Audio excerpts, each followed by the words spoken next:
Okay, so now we have our main light, and we also have our IBL.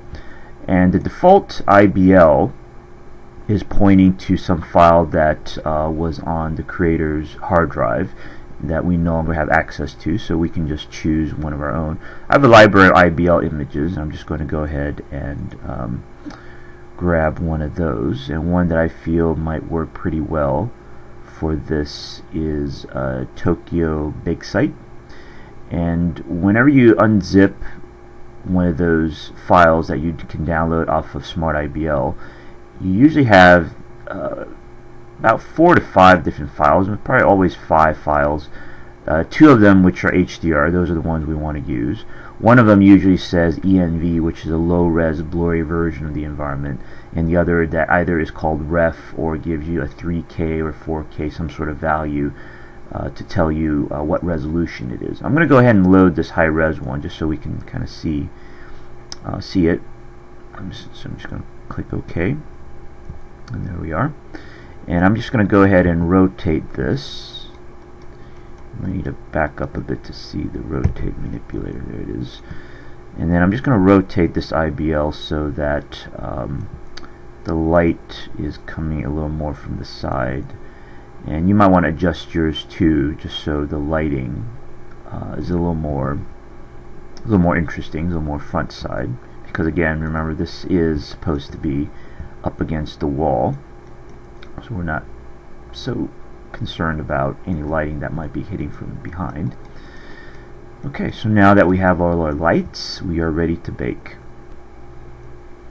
I've already created a shelf icon for the batch bake options. Remember, you can create a shelf icon by just holding down Control-Shift before letting go of your mouse button on any menu item, any of these menu items from up here. And just so you remember, the batch bake options are, you need to be in the rendering menu set, and then go into the lighting shading menu and go to the option box right here for batch bake mental ray.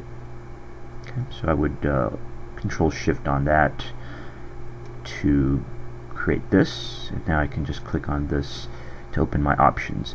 So for a kind of a detailed breakdown of all these settings, you can just refer to the PDF document. So here I'm just going to talk in general about some of the things within the mental ray baking options. So if you look under the color mode, you'll see that there's 4 options. The one that I used to bake out the color maps for you guys was using light and color, and then I used the equivalent of a ambient light to give me even lighting all the way around, so you basically just get the flat color of the texture. And then what you guys are responsible for are these 3 down here: the only light, only global illumination, and occlusion.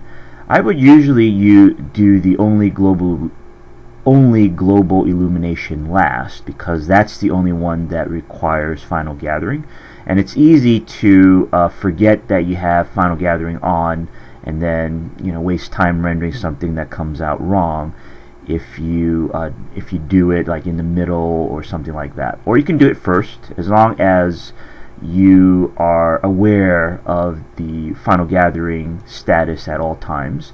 So let me actually just check right now. So if you click on this icon, the one with the clapboard and the 2 buttons to the left of it, let me bring this window over here, and if you go into the indirect lighting tab, you'll see that currently my final gathering is off, as is global illumination.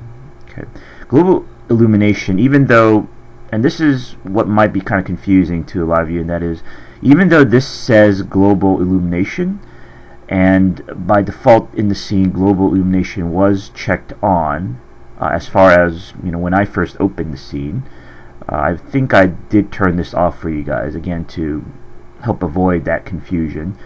Global illumination is something we'll learn about later on in class. It requires some additional setup, and since I went ahead and deleted almost all of the original lights, whatever lights might have been set up for working with global illumination are now gone.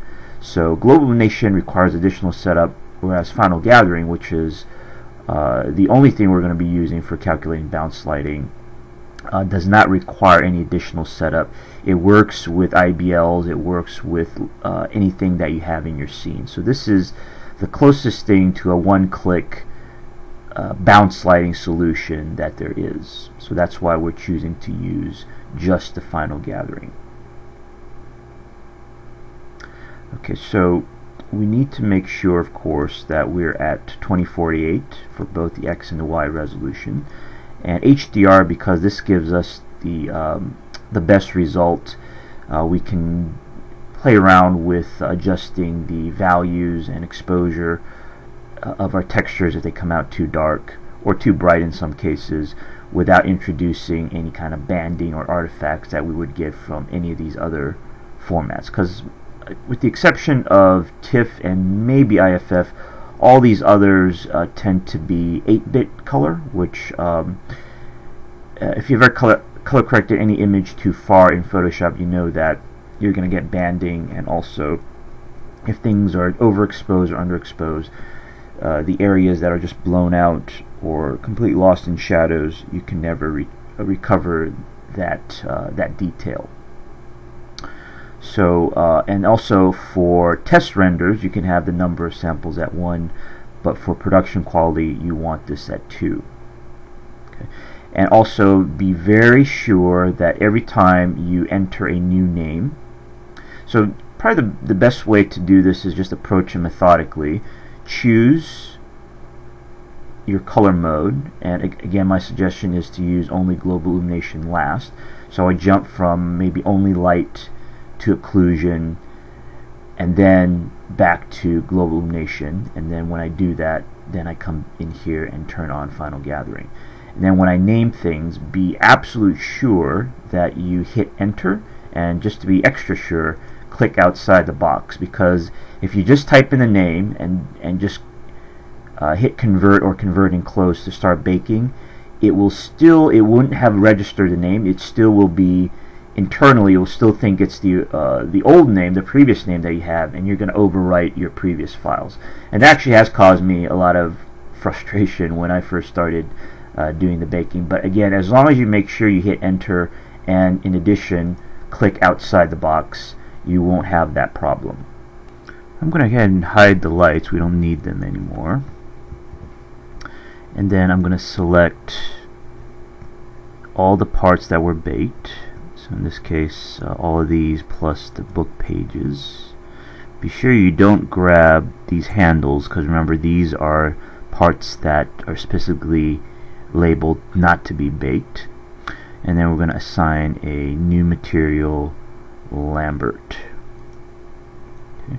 Be sure the color on the Lambert is completely black. And then I'm going to drag in my combined baked texture and connect that into incandescence.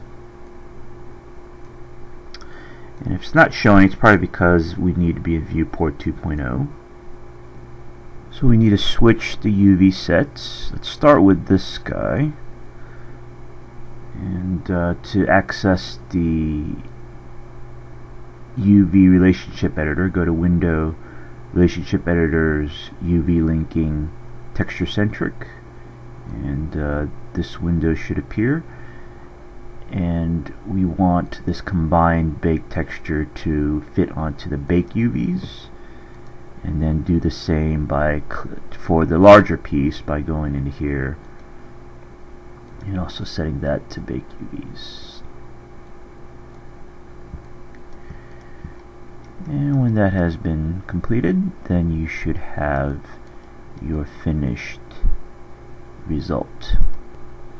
One last finishing touch is, right now as you can see, everything looks really washed out and we get some weird colors going on. It's the gamma correction, which is fine to have on when we're using DirectX 11 shaders, but since this is a Lambert, we're going to need to change that.